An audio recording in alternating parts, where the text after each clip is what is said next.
त्यांना ईश्वर हे दुःख सहन करण्याची शक्ती देवो, याच ईश्वरचरणी प्रार्थना करतो।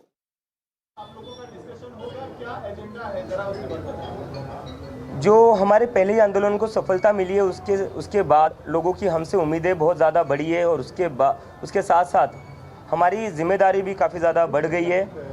तो उसके लिए अब जैसे हमें पूरे देश भर से समर्थन मिला था, ये जो आंदोलन हुआ था वो बस जंतर मंतर तक सीमित नहीं रहा था, वो पूरे देश भर में हुआ था। पूरे देश भर के लोगों ने हमें समर्थन दिया था अपना।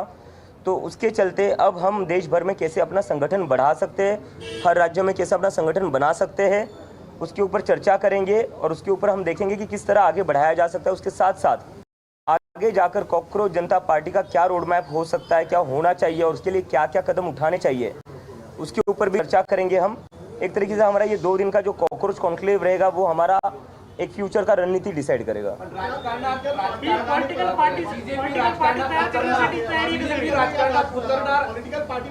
आप लोग क्या चाहते हो? बीजेपी राजकारणात उतरणार आणि आतापर्यंत सिविक इश्यू होते, स्टुडंट इश्यू होते, त्यासोबत ही मुळी पण घेऊ शकतात पॉलिटिकल मध्ये, असं चर्चा आहे। काय नेमकं? मला वाटतं आम्ही तर विचार करत नाही, पण मीडियावाल्यांना खूप एक्साइटमेंट आहे आम्ही एक पॉलिटिकल पार्टी सुरू करावी। पण नाही, गंमत करतोय सर।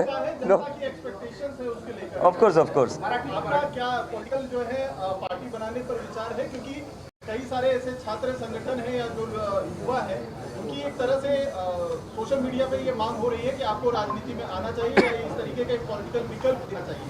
तो क्या उसको लेकर आप लोग कंसिडर करेंगे पॉलिटिकल पार्टी बनने के लिए? नहीं, देखिए इसमें 2 चीज़ें हैं। जैसे कि अभी क्या हो रखा है, चाहे पॉलिटिकल सिस्टम हो, चाहे जुडिशरी हो, चाहे मीडिया हो, चाहे इलेक्शन कमीशन हो, इन सभी इंस्टीट्यूशन से जनता का भरोसा उठ चुका है, पूरी तरह उठ चुका है। और जो हमारे मूवमेंट को सपोर्ट मिला था वो सिर्फ एजुकेशन तक लिमिटेड नहीं रहा था। जैसे जैसे आंदोलन बढ़ा, वो इन सारे इंस्टीट्यूशन के ऊपर जो भरोसा कम हुआ है जनता का, वो गुस्सा दिख रहा था। जंतर मंतर पर दिख रहा था, मुंबई में दिख रहा था, बंगाल में दिख रहा था, चेन्नई में दिख रहा था, भर में दिख रहा था। तो इसलिए हमें लगता है इन सारे इंस्टीट्यूशंस में अकाउंटेबिलिटी वापस लाने के लिए और कहीं ना कहीं इन इंस्टीट्यूशंस को वापस से न्यूट्रलिटी वापस लाने के लिए एक पब्लिक मूवमेंट की ज़रूरत है, एक पब्लिक प्रेशर की ज़रूरत है। और पॉलिटिकल पार्टी जो मुझे आज लगता है कि आज जो पॉलिटिकल सिस्टम का जो सिचुएशन है वो बहुत ही ख़राब है।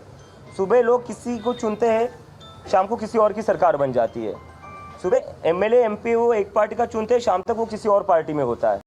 और जब वो ना हो तो वो डिलीट हो जाते हैं, और अगर वो भी ना हो तो क्या हो जाता है, अपना जितना भी पार्टियाँ है उसको तोड़ा जाता है ईडी सीबीआई भेजकर। तो ऐसे सिचुएशन में जनता जो है वो त्रस्त हो चुकी है इन सारी चीज़ों से। इसलिए हमारी पब्लिक मूवमेंट को इसलिए सपोर्ट मिला क्योंकि सारे लोगों ने अपनी आइडियोलॉजीज पर पॉलिटिकल पार्टीज के ऊपर उठकर एक साथ आए। इस जो भी चीज़ें हो रही है देश में अभी गलत, जो लोग डेमोक्रेसी को वीक कर रही है, उसके अगेंस्ट एक साथ आए और ये गुस्सा दिखाया लोगों ने कि अब जो है इंडिया में एक मूवमेंट चलेगी, एक सोशल मूवमेंट चलेगी। आप उसके लिए विकल्प बनेंगे, जो बातें आप कह रहे हैं युवाओं के लिए लड़ने के लिए, तो क्या विकल्प? मैंने आपका उसका ही जवाब दिया मैंने अभी कि अभी इंडिया को जो जरूरत है वो एक पब्लिक मूव। मुख्य बातम्यांचे प्रस्तुत